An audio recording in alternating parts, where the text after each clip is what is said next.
Hi friends, today we are going to be talking about the very basic ways to use a quilling comb. And this is something I actually use my quilling comb a lot. I have a lot of tutorials that I've done on my blog in the past few years about it, and I really enjoy it. It's just something different. It can do a lot of things. They're very inexpensive, and they just do a lot more than you think they will. So I'm going to just take a few minutes today to show how to use a quilling comb 4 different basic ways. And then you can take those 4 techniques and expand on those, use them together. They can go a lot of different ways. So let's get started. 4 basic techniques to using a quilling comb. I want to first start off with just showing some examples of quilling combs. The first one is one you will find commercially. You can also find it under the name onion holder, and it has a handle that you can put your fingers through, but I don't usually hold it like that, and then it has a lot of metal tines on the other side. And then I also use sometimes a really small hair comb that has finer teeth, and I've also used a hair pick pretty often, but I couldn't find mine for this tutorial. So to start off, whenever I use my quilling tool, I always use a needle tool first to make what I like to call an anchor. And so all that means is that I'm going to use the quilling paper strip that I'll be weaving on my quilling comb, and I wrap it around my needle tool a few times just to get something that I can place on one of the tines on the quilling comb. This isn't necessary. You don't have to do this. You can just hold the end of the strip with your finger there, but I just think it's easier to have something to start with. So now what I'm going to be doing is I'm going to wrap my quilling strip over the next tooth, around the back, and bring it forward again. And I'm going to do this a few times until I get my shape to be as long as I want it. So I bring it up one more tooth, I bring it around the back again and to the front. And then I'm going to go one more and to the back again, and so on.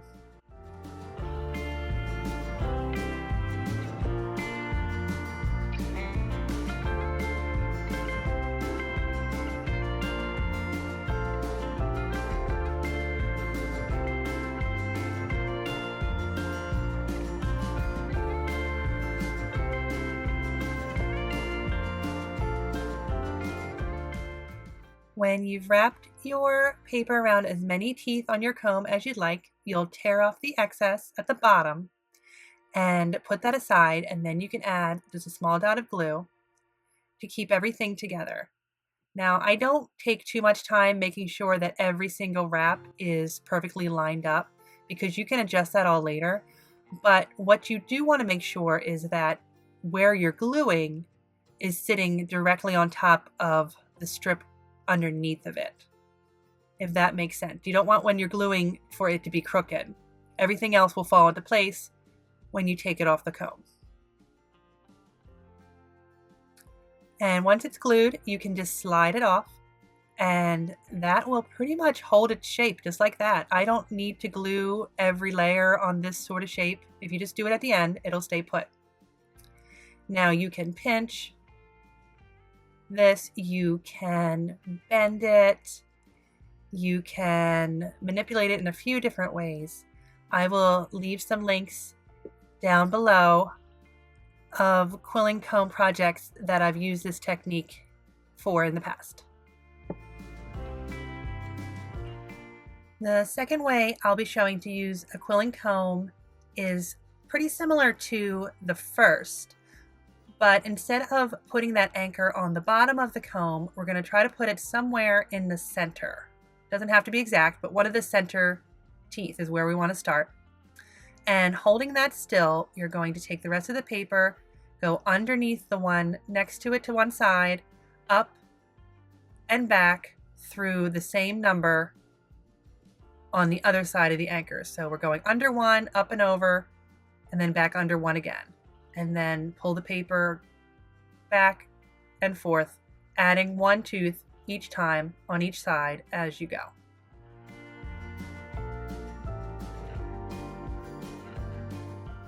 When you've gone as far as you want on this shape, I wouldn't recommend trying to pull off the excess at the end of your wrapping. I would try to do it somewhere in the middle on the back.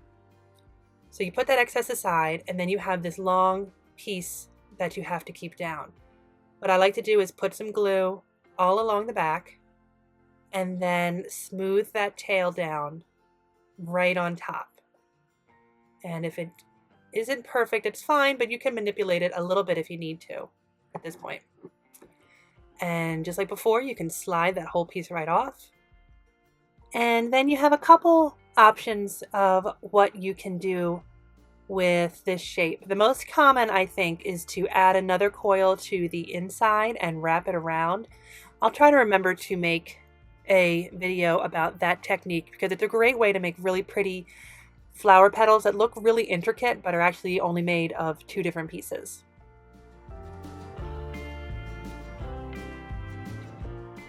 For the third technique, we're actually going to get a little fancy here.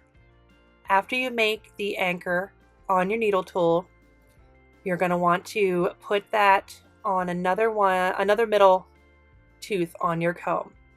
Hold that in place, and this time we're going to be wrapping it up and around. We're going to be weaving it just back and forth. So follow me here. You're going to go up, one to the side, and then back to the back. And then up and over the next one on the other side, but then keep it still, the rest of the paper still in the back, if that makes sense. Then go back to the first side, up and over, but then keep the paper to the back. And the next one, up and over, keep this to the back. It might sound a little bit confusing, but once you get the hang of just going up and over instead of wrapping around, it gets really much easier. So back and forth, just up and over, just making sure that you're always holding the quilling paper towards the back of the comb. The back side is going to be completely flat the whole time.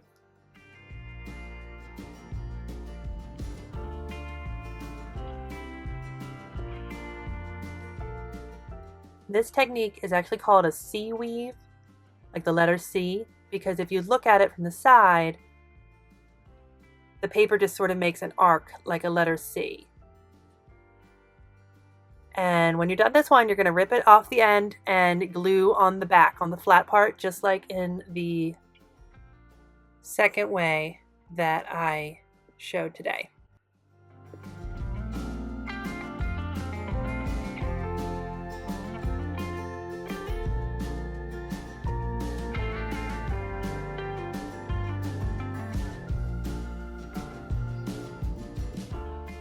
And just like before, you can slide your finished piece right off your comb, but bear in mind there is nothing keeping this shape together at all. If you wanted to glue every layer, you could have done that, but what I usually do is fold it or bend it and make flower buds out of that. There's another way where you can fold it so the loops are on the outside. But if you do that, you'll probably want to wrap this whole piece with another quilling strip to give it more of a finished look on the edge. But I think I have an old video where I used my quilling comb to make flat little tiny flower buds just like this. And I will link to that so you can see. It's an old video, so I can't speak about the quality, but just to get an idea. And for the last technique, I'm going to put away my needle tool because I don't need to make an anchor for this one. We're going to do a true weaving on the comb. So using a flat strip, I'm going to hold it in the center on the bottom, and I'm counting up 6 teeth on my comb. And I pull the strip to the back and back around to the front again. and overlapping just slightly, but at an angle, I'm going up again, this time going 1 tooth less. So now I'm going up 5, bringing the strip around to the front again.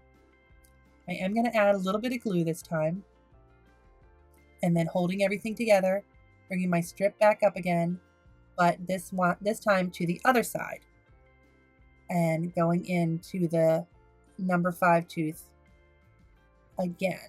So when I pull this strip through, you'll be able to see that I started in the middle. Got a little twisted there, but that's okay. It'll work itself out. Stuff happens. No need to start over again. But like I said, when I pull it back to the front again, you'll be able to see that I started in the middle, and then I went slightly to the side one way, back to the front, slightly to the side on the other way, back to the front, and each time I'm going up 1 less tooth on the comb.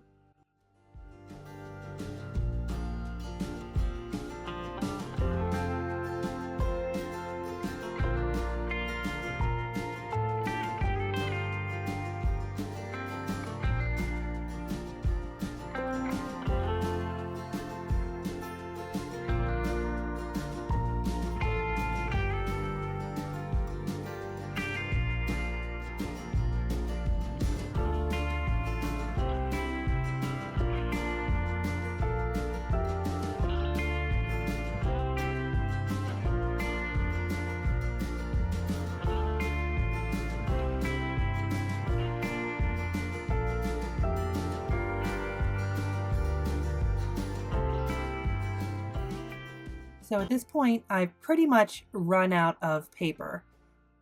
If I had gone higher on the quilling comb, this would have been bigger because I would have gone further, but this was perfect for examples. So I ripped off the extra and glued the end down.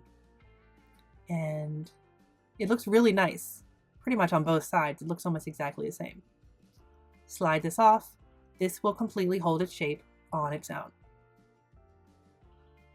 The weaving technique makes really cute leaves, and I've also put them together before to make stars. If you put 5 of them that are the same size, side by side, it makes a really nice star.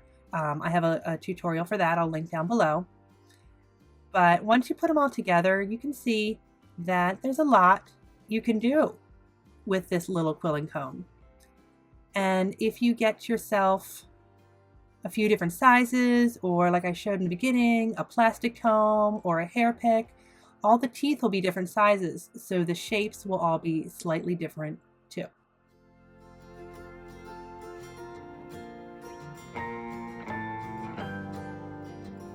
So like I said, I have used combs many times in my blog over the last few years. I don't have a lot of videos yet about different ways to use them to make mostly flower petals, things like that. But I will link to some down below, some of the old blog posts, and when I have some videos up with the quilling comb, you'll be able to find those down there as well. So in the meantime, don't forget to subscribe to my channel. Don't forget to like this video. If you do, if you have a comment about how you use your quilling comb, I'd love to hear about that as well. And that's all I have for today. So I will see you very soon. Thanks. Have a great day.